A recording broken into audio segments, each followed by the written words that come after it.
Hi అండి. అందరూ ఎలా ఉన్నారు? బాగున్నారా? ఈరోజైతే గవ్వలైతే చేస్తున్నాను నేను. అది ఎలా చేస్తున్నానో చూసేయండి. గోధుమ పిండి, మైదా పిండితో కలిపి అయితే గవ్వలైతే చేస్తున్నాను. ఇప్పుడు గోధుమ పిండి వచ్చి 1 కప్పు, అరకప్పు వచ్చి అయితే మైదా పిండి, కొంచెంగా ఒక 4, 5 స్పూన్‌లొచ్చి ఈ ఉప్మా చేస్తాం గదా! ఆ రవ్వ, చిరోటి రవ్వ ఇవన్నీ యేసుకున్నాక కలుపుకోవాలి. బాగా కలిపేసుకున్నాక కొంచెంగా నెయ్యయితే యేసుకుంటున్నాను. నెయ్యేసుకుంటే మంచి ఫ్లేవర్ అయితే వస్తుంది తినేటప్పుడు. అందుకనైతే కొంచెంగా నెయ్యేస్తున్నాను. ఇవన్నీ ఏసినాక బాగా కలుపుకోవాలి నెయ్యి గూడా. ఇంకా సోడా ఉప్పు అయితే కొంచెంగా ఏస్తున్నాను. మరీ గట్టిగా లేకుండా. ఏసామంటే ఏసినట్టుగా ఎయ్యాలి. ఇంక కొంచెంగా సాల్ట్ అయితే ఏస్తున్నాను. మరీ సప్పంగా లేకుండా. ఇంకా ఇవన్నీ ఏసినాక బాగా కలుపుకోవాలి. తర్వాత కొంచెం కొంచెంగా నీళ్ళు పోసుకుంటూ కలుపుకోవాలి. ఫస్టు ఈ విస్కర్‌తో కలిపినామంటే చేతికి ఎక్కువగా అవ్వకుండా అయితే ఉంటుంది.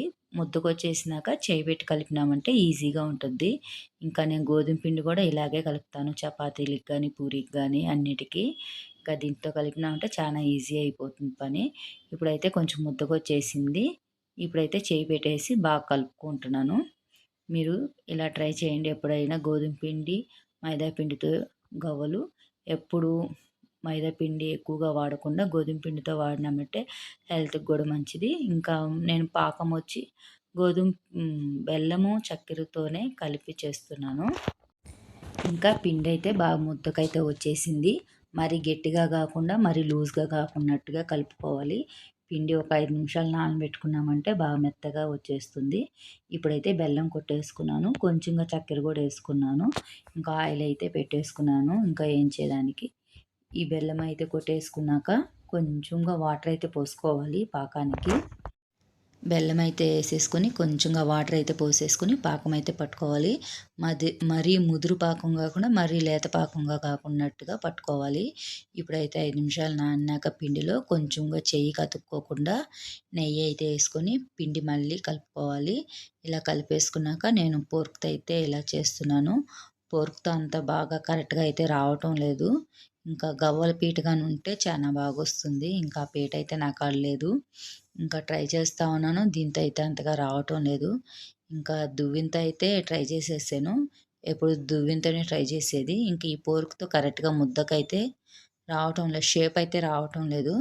అందుకనైతే నేను దువ్వెనైతే తీసేసుకున్నాను. ఇంకా దువ్వెన క్లీన్‌గా కడిగేసేసి ఈ దువ్వెనతో అయితే ఇలా చేసేస్తున్నాను. ఇంకా బాగా అయితే వచ్చేసింది. ఇంకా ఇట్లాగే పిండంతా చేసేసుకోవాలి. ఆయిల్ సిమ్‌లో పెట్టుకొని కొంచెం కొంచెంగా వేయించుకుంటూ పక్కన పెట్టుకోవాలి. ఇంకా ఇలా చేసేసాను మొత్తము. మా వీడియో గాని నచ్చినట్లయితే లైక్ చేయండి, షేర్ చేయండి, సబ్స్క్రైబ్ చేసుకోండి. ఇలా అయితే చేసేస్తున్నాను. ఉండలుండలుగా అయినా చేసుకొని అయినా చేసుకోవచ్చు.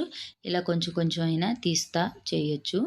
ఇంకా మరీ లావుగా కాకుండా, మరీ పల్చగా కాకుండా అలా చేసుకోవాలి. ఇప్పుడైతే ఒక పక్కన పాకం గూడా వచ్చేసింది. ఇంకా ఇది ఊర్లో బెల్లము. కొంచెం నల్లగా ఉంటుంది. ఇంకా అత్త వాళ్ళ ఊర్లో గానిగాడారు. ఇంకా ఆ బెల్లం అయితే నేనైతే దీన్ని వడకడుతున్నాను. ఇంకా దాన్నయితే స్కిప్ చేసేసాను. ఊర్లో బెల్లం కాబట్టి కొంచెం కరకరలాడుతుంది. చెత్త చెత్తగా వస్తుంది. అందుకనైతే నేను వడకట్టేసాను. ఇప్పుడైతే ఏంచేసినియి డీప్ ఫ్రై చేసేసుకునియి అట్లాగే పాకంలో ఏసేసి బాగా కలిపేసుకోవాలి. ఒక 5 నిమిషాలు పాకంలోనే ఉంచేయాలి. పాకంలో బాగా ముంచేసి బాగా కలపెట్టుకొని ఒక 5 నిమిషాల దాకా అలాగే ఉంచాలి. 5 నిమిషాలు అయినాక తీసేసి ప్లేట్‌లో ఆరబోసుకోవాలి. ఇలా ఆరబోసుకున్నామంటే బాగా ఆరాలి.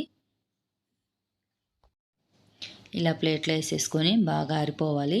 ఇప్పుడు అలాగే అన్నీ గూడా డీప్ ఫ్రైలోకి ఏంచేసి బెల్లం పాకంలో ఏసి 5 నిమిషాలు ఉండి తీసి ఆరబెట్టుకున్నామంటే గవ్వలు రెడీ అయిపోయింది. గవ్వలైతే రెడీ